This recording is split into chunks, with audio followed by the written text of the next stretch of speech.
କାହାଣୀ ଅନ୍ୟମାନଙ୍କ ସୁଖରେ ପ୍ରକୃତ ସୁଖ। ତୋଫାନ ଶୀତଳ ପବନକୁ କହିଲା, ଆରେ ଭଉଣୀ, ତୁମେ ଧୀରେ ଧୀରେ କାହିଁକି ବହୁଛ? ମୋତେ ଦେଖ, ମୁଁ ଆବେଗପୂର୍ବକ ବୋହିଲା ବେଳେ ବୃକ୍ଷଲତା କମ୍ପିଥାଏ, ବଡ଼ ବଡ଼ ଭବନ ଥରିଯାଏ। ସମସ୍ତେ ନିଜକୁ ରକ୍ଷା କରିବା ପାଇଁ ଏଣେତେଣେ ପଳାୟନ କରନ୍ତି। ଏପରି ଜୀବନ ବଞ୍ଚିବା ଦରକାର, ଯାହାର ପ୍ରଭୁତ୍ୱକୁ ସମସ୍ତେ ମାନିବେ ଏବଂ ଡରିବେ ମଧ୍ୟ। ଶୀତଳ ପବନ ବିନମ୍ରତା ପୂର୍ବକ ଉତ୍ତର ଦେଲା, ତୋଫାନ ଦିଦି, ମୋର ଏହି ମନ୍ଥର ଗତି ଦ୍ୱାରା ଆନନ୍ଦ ମିଳିଥାଏ।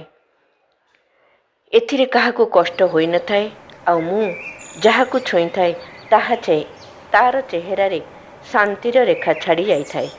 ଅନ୍ୟମାନଙ୍କ ସୁଖରେ ହିଁ ମୋ ଜୀବନର ସୁଖ ନିହିତ। ଜୀବନ ମଧ୍ୟ ଏକ ଶୀତଳ ମନ୍ଦମଳୟ ପରି ହେବା ଉଚିତ, ଯାହା ଆତ୍ମିକ ଶାନ୍ତି, ଆନ୍ତରିକ ଉଲ୍ଲାସ ଆଣିଥାଏ।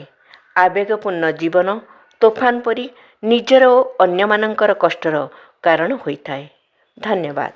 ବିଚାରକ୍ରାନ୍ତି ଦୂତ ୟୁଟ୍ୟୁବ ଓଡ଼ିଆ ଚ୍ୟାନେଲକୁ ସବସ୍କ୍ରାଇବ୍ କରିବା ସହ ପରବର୍ତ୍ତୀ ଭିଡ଼ିଓ ପ୍ରାପ୍ତ କରିବା ପାଇଁ ବେଲ୍ ଆଇକନ୍ ଦବାନ୍ତୁ ଏବଂ ବିଚାରକ୍ରାନ୍ତି ଦୂତ ଓଡ଼ିଆ ଫେସବୁକ୍ ଓ ଇନଷ୍ଟାଗ୍ରାମ ସହ ଯୋଡ଼ି ହୁଅନ୍ତୁ। ଧନ୍ୟବାଦ।